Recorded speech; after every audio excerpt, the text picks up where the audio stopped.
This is olive oil. Garlic. Onion. This is mushroom. Dried mushroom.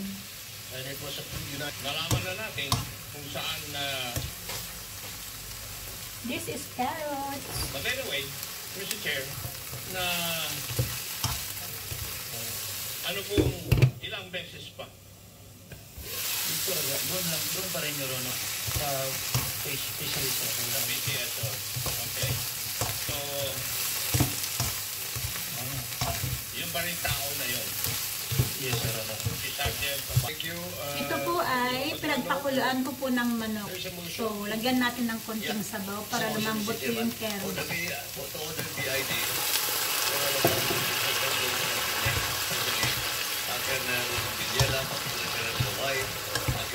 Upon natin konti. Okay, there's a motion. Yung pwesto lang po lang. Alam mo yung pwesto. Yes, sir. Pero pag pinuntahan, alam mo. Le foie de votre chat stérilisé vous préoccupe? Découvrez les nouvelles bouchées Ultima. Encore plus gourmandes, elles aident aussi à contrôler son poids. Délicieusement équilibré. On a affaire ici à un public un peu plus en difficulté que... Ito po ay Kilala mo yun, of course. How can that money changer papalit sa'yo kung wala siyang tiwala, hindi ka kilala? Diba? Naman yun, Your Honor. Kahit sino pwede magpapalit doon. Kahit sino? Apo. Pero alam mo yung lugar. Apo. O pag-i-recall lang, yung regulation na mamaya, after this hearing, Ito po ay describe mo, green peas. kailangan skip, or kailangan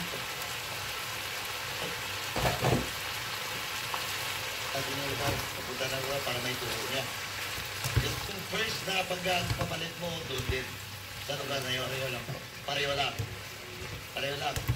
Okay.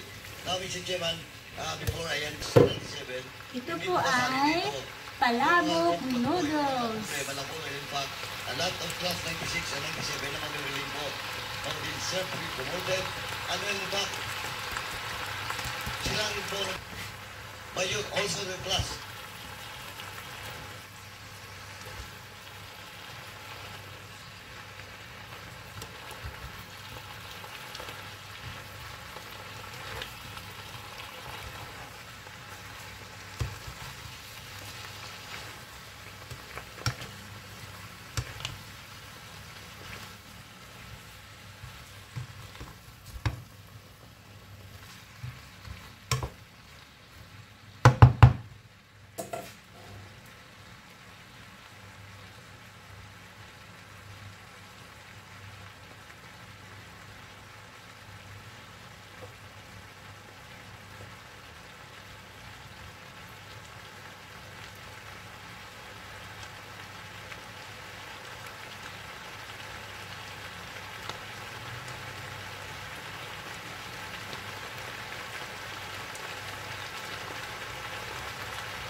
Ito po ay black soy sauce. Car c'est un des contrats les plus complets du marché.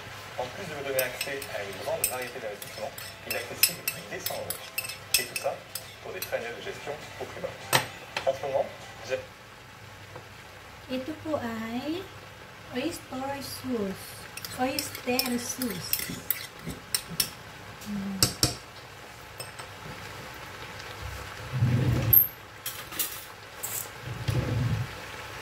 Buenos noches, damas y caballeros.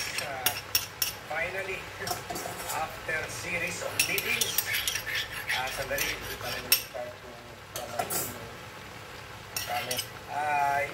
meron naman mga materials binibigay sa atin ng BAT team at pinaka biggest development dito sa still ongoing hearing ng Quad Committee ng Senado dito sa extrajudicial killing, sa POGO, and other issues or abuses and criminality related to the Duterte government, ay ito yung accusation ng isang anti-drug operative. So, lagyan ho natin ng pinagpakulaan ko po ito ng manok. Mendoza, ng Police Drug Enforcement Group Lagay ko na po lahat. na Ayan. inakusahan niya. No less than si National Police Commissioner Edilberto Leonardo na inutusan siya or inorderan siya para patayin itong top official ng Philippine Charity Sweepstakes. At kasama dito, kasangkot dito sa order to kill or hit order ay itong si former PCSO General Manager Royina Garma na implicated rin sa pagpatay doon sa tatlong Chinese drug This is syndicate chicken. Ang dami. Ayan. or heads ng drug syndicate. At kaya parang mukhang ang reward dito kay Royina Garma for killing the Chinese na supposedly mga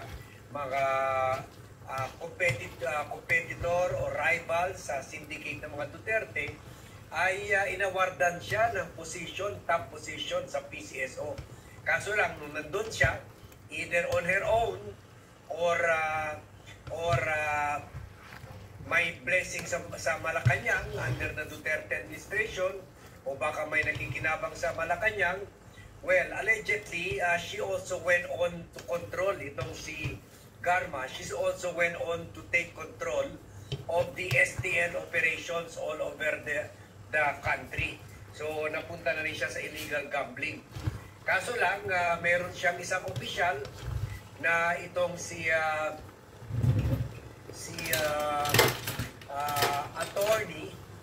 Attorney Barayuga, Wesley Barayuga, na board secretary ng PCSO na hindi na discover niya itong katiwalian ni Royina Garma at ayaw na niya maging parte dito at magte-testify na sana siya laban kay Royina at ito rin si Police Commissioner Edilberto Leonardo na kasama rin sa sindikato na ito sa katiwalian. And I'm very sure, I will not be surprised kung later on matrace pa ito either kay President Rodrigo Roa Duterte, kay Senator Bato de la Rosa, or Senator Bongo. Meron pa nga, di ba, as we reported earlier, meron pa nga column si Montulfo na ito daw si Garma ay parang naging isa sa mga girlfriends ni former President Rodrigo Roa Duterte. So, kumbaga, parang nagkikinabang sila sa isa't isa. Garma, getting this very rich position, very money position na head ng PCSO, galing sa PNP kung saan nag-retire siya. natin, mga 5 minutes si lang. Rin, baka malay natin, may nakikinabang rin sa illegal gambling operation. Para gawin ang masabi ko na ngayon at mali at mapanlin lang na kautusan. Ako po ngayon ay voluntaryong magbibigay ng aking nalalaman at ilalahad ang aking naging partisipasyon sa isang pangyayari sa aking pagkakaalam ay bahagi ng aking tungkulin bilang isang tagasugpo ng salot ng ating lipunan, ang iligal na droga.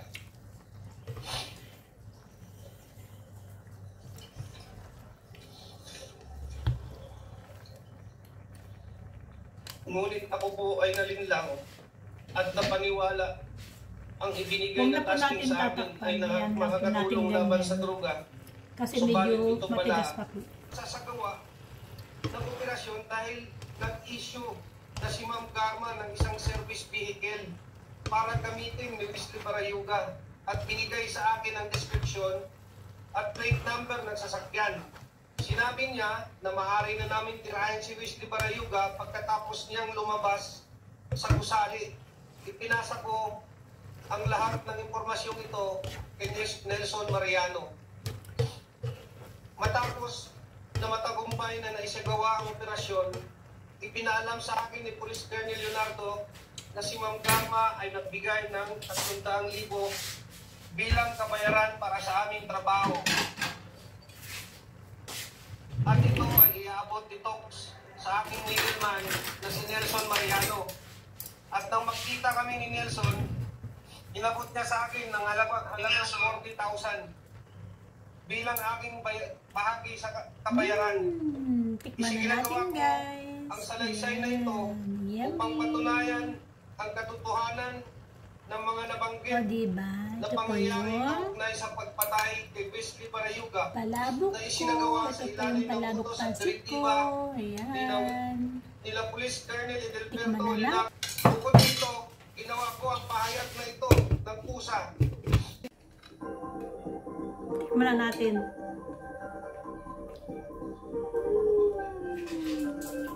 Grabe, assassination talaga.